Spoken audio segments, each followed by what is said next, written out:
نحمده ونصلي على رسوله الكريم اما بعد فاعوذ باللہ من الشیطان الرجیم بسم اللہ الرحمن الرحیم۔ سورۃ البقرہ آیت نمبر 185 کا تیسرا اور آخری حصہ پڑھتے ہیں تجوید کے مطابق۔ یرید اللہ، لام اسم جلالہ کا جب بھی اس سے پہلے زبر اور پیش آئے تو پر پڑھا جائے گا، باقی سارے لام پتلے پڑھے جائیں گے۔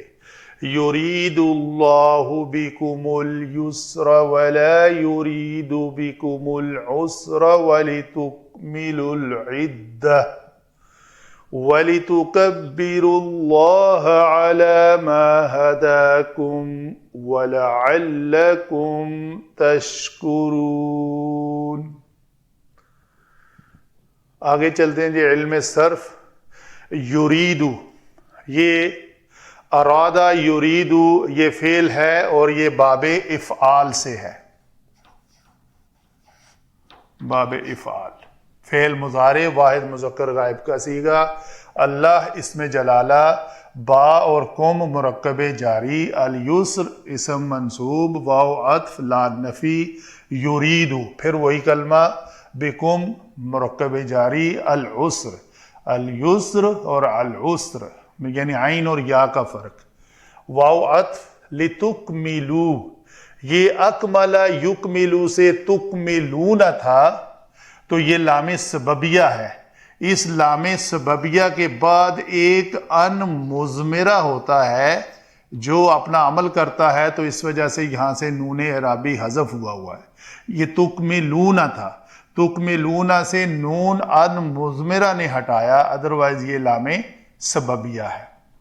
العدہ اسم منصوب، وَلِتُكَبِّرُوا پھر وہی اسی طرح لام سببیہ ہے، اور تکبرو کیا ہے؟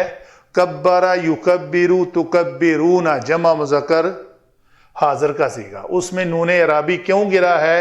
اس لام سببیہ کے بعد ایک ان مضمرہ ہے، اس طرح۔ اللہ اسم جلالہ، اعلی جارہ، ما مصدریہ، اس ما مصدریہ کے ذریعے اس فعل کے ساتھ مل کر ہدایتکم لفظ بنے گا، ما ہداکم، الا ہدایتکم، واو پھر عطف ہے، لعل حروف مشبہ بالفعل میں سے ہے، کم اس لعل کا اسم ہے، تشکرون تو یہ کیا ہے جی؟ جمع مذکر حاضر کا صیغہ، فعل مضارع جس کے اندر فعل اور فاعل ہے۔ فاعل کون ہے؟ واو۔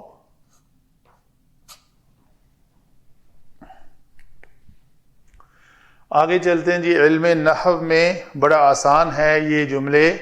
یرید اللہ بکم الیسر، تو فعل، فاعل، متعلق فعل اور اسم منصوب اس کا مفعول، تو یہ فعل، فاعل اور مفعول۔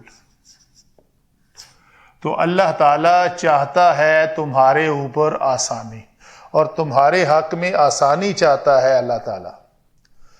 اور لا یرید بکم العسر، لائے نفی ہے، اگر یہ لائے نہیں ہوتا تو یہ دال ساکن ہوتا، تو نہیں چاہتا تنگی تمہارے اوپر۔ کون؟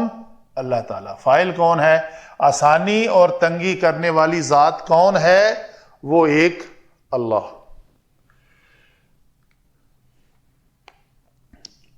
وَلِتُكْمِلُوا الْعِدَّةَ، اور کیا چاہتا ہے جی؟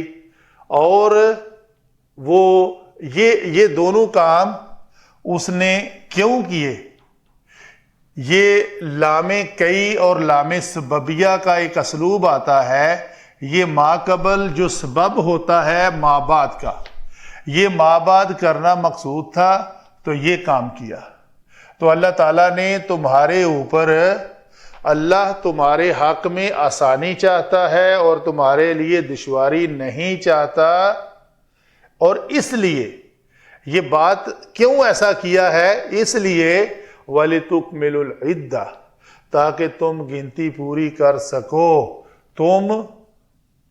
تکمیل کر سکو سب کے سب کس کی؟ اس گنتی کو جس کا پچھلی آیت کے پچھلے حصے میں حکم ہے۔ اور کیا ہے جی؟ ایک تو تکمیل ہے اور ایک تکبیر ہے۔ تو یہ اکمال لفظ ہوگا افعال کے وزن پر، تو یہ تکمیل ہوگا تفعیل کے وزن پر، تو کہ یہ باب تفعیل سے ہے، یہ باب افعال سے ہے۔ وَلِتُكَبِّرُوا اللَّهَ، تاکہ اللہ کی بڑائی بیان کرو، تاکہ تم اللہ کی بڑائی بیان کرو۔ کس وجہ سے؟ اس وجہ سے ما ہداکم، جو ہدایت دی اس نے تمہیں، اور اس ما کو مصدریہ مان کر، تو الا کے بعد چونکہ اسم آتا ہے، حرف جارہ کے بعد ہمیشہ اسم ہوتا ہے، تو اس ما جمع فعل از اکول ٹو مصدر، مصدر اسم کی اقسام میں سے ایک اسم ہے، تو یہ ہدایہ، تو ہدایتکم، اس کم کو اس کے ساتھ مصدر کے ساتھ لگایا، تو تاکہ اپنی، اس لیے کہ اس نے جو تمہیں ہدایت فرمائی ہے، اپنی ہدایت کے اوپر تم اس کی بڑائی بیان کرو۔ جیسے ہوتا ہے نا کسی خوشی کے اوپر جشن منانا، کے اوپر کا معنی میں استعمال کر رہا ہوں، تو اپنی ہدایت ملنے کے اوپر اس کی بڑائی بیان کرو۔ کیوں؟ وہ شاید لعل، شاید تم سب کے سب کیا بنو؟ تشکرون، شکر کرنے والے، شکر گزار بن جاؤ۔ شکر گزار بننا یہ اللہ تعالیٰ کی بہت بڑی نعمتوں میں سے ایک نعمت ہے۔ اس کی ضد ہے کفر۔ کفر جو لفظ ہے یہ ضروری نہیں کہ کوئی غیر مسلم ہی کافر ہو۔ کفر کا معنی جامعیت کے ساتھ جب یہ شکر کی ضد استعمال ہوتا ہے تو گویا آپ اللہ تعالیٰ کی دی ہوئی نعمتوں کو اس کے ہدایت کے مطابق استعمال کریں گے تو اس نعمت کا آپ نے شکر بجا لایا۔ اگر اس دی ہوئی نعمت کو آپ نے اس کی نافرمانی میں استعمال کیا گویا آپ نے اس کی نعمت کا کفر کیا۔ تو یہ ہے شکر اور کفر آپس میں دونوں ضد ہیں۔ تو قرآن پاک میں یہ لفظ بے شمار بار استعمال ہوا ہے۔ عام قاری جو ہے ترجمہ پڑھنے والا اس کو ان آیات کی اہمیت کو وہ کور نہیں کر پاتا، اس کے ذہن میں یہی رہتا ہے کہ یہ کافر تو جی وہ ہندو کافر ہیں جو مسلمان نہیں ہیں، ان سے مراد وہ کافر ہے۔